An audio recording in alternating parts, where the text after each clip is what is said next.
Yun, so yun guys. So yun guys, ano guys. So yun guys, ano, hanap na kami ng bagong trabaho, no. So, nag-apply nga pala kami guys sa ano, Marco Polo. May tutulungan natin yung mga mga kaibigan natin para makapag-apply din sila, no? Nag-apply nga kami sa ano, Marco Polo. So ito yung mga requirements guys, ito yung nakuha namin, no. So ito yung requirements. Ayun, requirements. Ayun, pag-ibig, SSS number, so yun mga kailangan nyo guys. Barangay clearance, clearance.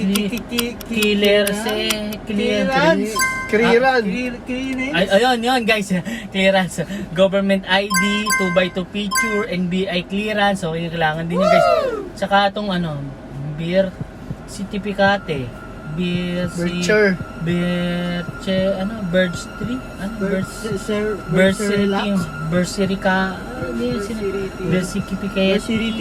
Birth certificate. Huwag na tayo mag-apply. Hindi ako nag-apply guys. Hirap eh.